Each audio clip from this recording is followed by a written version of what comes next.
السلام علیکم اسٹوڈینٹس، آج کا جو ہمارا لیکچر ہے وہ ریمیننگ رولز پر ہے. ہم رول 154 ٹو 158. رول نمبر 154 کی جو ہیڈنگ بنتی ہے وہ ہے فکسیشن آف فی. ان فکسنگ فیس یعنی کہ فیس کو مقرر کرتے ہوئے ایڈوکیٹس شوڈ ایوائڈ چارجز.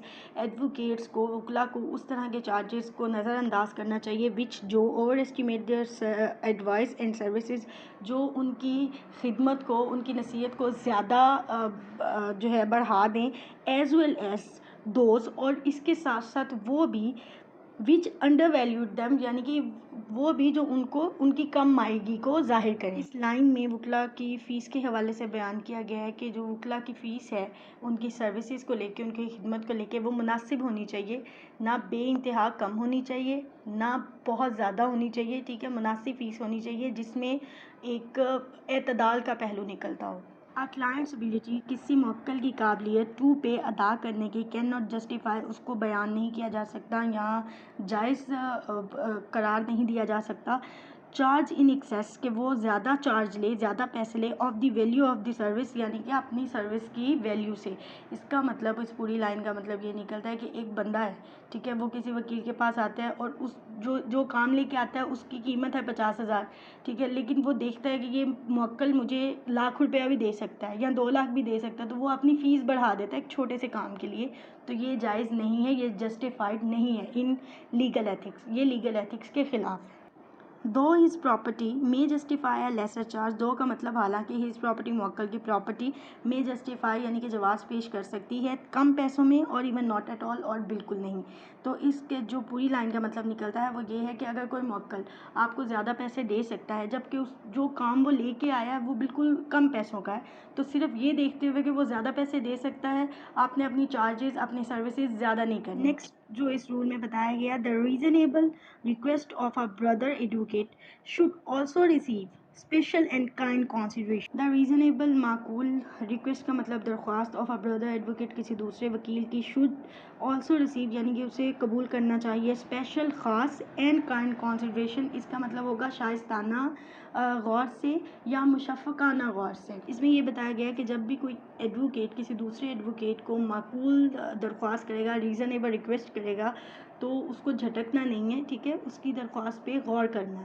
اور غور کس طرح کرنا ہے؟ کائنڈ کنسیڈریشن یعنی کہ شائستانہ طور پہ غور کرنا. ان ریسپیکٹ کا مطلب ہے حوالے سے، ان ریسپیکٹ آف ویڈوز یعنی کہ بیوہ، اینڈ آرفنس یعنی کہ یتیم، آف این ایڈوکیٹ کسی وکیل کے، آل ایڈوکیٹس تمام وکلاء، شیل کریں گے، اسسٹ مدد، دیم ان کی، فری آف چارج بغیر کسی معاوضے کے، یعنی کہ کسی وکیل کی بیوہ اور یتیموں کے حوالے سے تمام وکلاء ان کی جو مدد کریں گے اس کا معاوضہ نہیں لیں گے. ڈٹرمینیشن مقرر کرنے میں، دا اماؤنٹ رقم آف فیس کی، اٹ از پراپر یہ بہتر ہے، ٹو کنسیڈر غور کرنا. کیا؟ نیچے انہوں نے 6 رولز بتایا، میں وہ ایکسپلین کر دوں. پوائنٹ نمبر 1 کی ہیڈنگ نوٹ کر لیں، consider time and labour required. The time and labor required, the novelty and difficulty of the question involved, and the skill requisite properly to conduct the case. The time and labor یعنی کہ وقت اور محنت، یہاں پہ محنت آئے گا، labour کا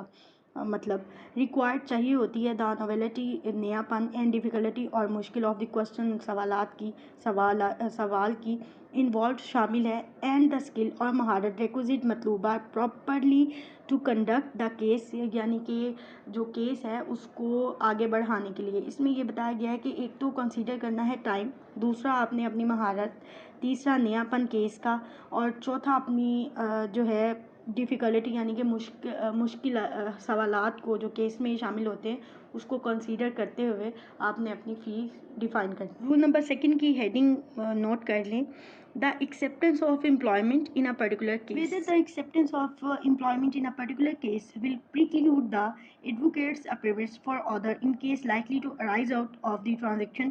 تو اس میں whether کا مطلب ہے کیا، acceptance کا مطلب ہے قبول کرنا، employment کا مطلب خدمت، in a particular case، particular کا مطلب مخصوص، preclude کا مطلب ہے نکال دینا، will preclude نکال دے گا، دا ایڈوکیٹس اپیرنس کسی وکیل کی موجودگی کو فار ادرس دوسروں کے لیے in case likely to arise of the transaction اس لین دین کے نتیجے یہ بتایا گیا ہے کہ وکیل کو اس بات کا خیال رکھنا چاہیے کہ وہ جو مقدمہ لینے والا ہے یہ نہ ہو کہ وہ اس طرح کے دوسرے مقدموں میں سے نکل جائے اس مقدمے کی وجہ سے جو اس نے ایٹ دیٹ ٹائم لیا ہو about which there is a reasonable exception that otherwise he would be employed or will involve the loss of their business while employed in a particular case بتایا گیا ہے ان مقدمات میں جس میں یہ معقول جواز ہو کہ وہ دوبارہ بھی ایسے ہی کیسوں میں بطور وکیل مقرر کیا جائے گا اور جب وہ بطور وکیل اس طرح کے کیسز میں مقرر کیا جائے گا تو اس کو نقصان ہوگا تو یہ بات اس کو کنسیڈر میں رکھنی چاہیے. اگلے پوائنٹ کی ہیڈنگ لکھ لیں چارجز آف دی بار.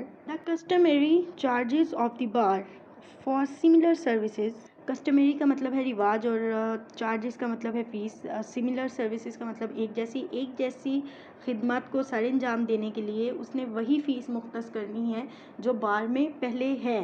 ٹھیک ہے, آپ خود سے زیادہ بنا کے نہیں کریں. اگلے رول کی ہیڈنگ لکھ لیں controversial amount. The amount involved in the controversy and the benefit resulting to the client from the services. Controversy کا مطلب ہے تنازع, benefit کا مطلب منافع, resulting نتیجہ to the client کو from the service خدمت سے. اس میں یہ بتایا گیا ہے کہ وکیل نے یہ اندازہ لگانا ہے کہ جو وہ سروس پرووائڈ کر رہا ہے کلائنٹ کو اس سے کلائنٹ کو کتنا فائدہ ہونے والا ہے, پھر اس نے جو ہے فیس مختص کرنی ہے. نیکسٹ پوائنٹ ہے 5 اور اس کی ہیڈنگ لکھ لیں کمپنسیشن. دا کنٹینجنسی. اچھا جی, کنٹینجنسی کی پروناؤنسیشن بہت سے بچے کانٹینجنسی کرتے ہیں. ٹھیک ہے, تو یہ کنٹینجنسی ہے, اس کا مطلب ہے ہنگامی. Of the certainty.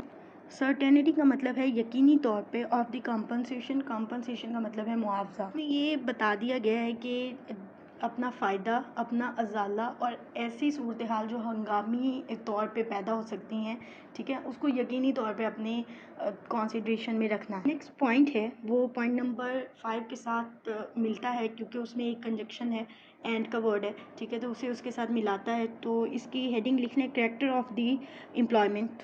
The character of the employment whether casual or for an established and constant client. یہ بتایا گیا ہے کہ سروسز کی نوعیت کو ذہن میں رکھنا ہے کہ یہ مستقل ہیں یا عارضی. Of these considerations, none in itself is the controlling factor. These are mere guidelines in ascertaining the real value of the service. اس میں یہ بتا دیا گیا ہے کہ یہ جو 6 پوائنٹس آپ لوگوں کو بتائے ہیں یہ فیصلہ کن نہیں ہے. ٹھیک ہے, یہ صرف ایک گائیڈ لائن ہے ایک وکیل کے لیے. In fixing fees, it should never be forgotten that the profession is a branch of administration of justice and not mere money making trade. اس میں یہ بتایا گیا ہے کہ کسی بھی وکیل کو یہ نہیں بھولنا چاہیے کہ جو اس کی وکالت کا پیشہ ہے وہ انصاف کی طلب کے لیے ہے, نہ کہ پیسے بنانے کے لیے. رول کے کی ورڈ نوٹ کر لیں. ایک تو شوڈ کا ورڈ ہے, ٹھیک ہے, جو سٹارٹ میں آوا, اور دوسرا اوور اسٹیمیٹڈ ہے. نیکسٹ ہے جی رول 155 اور اس کی ہیڈنگ لکھ لیں اوائڈ کنٹروورسیز ریگارڈنگ کمپنسیشن.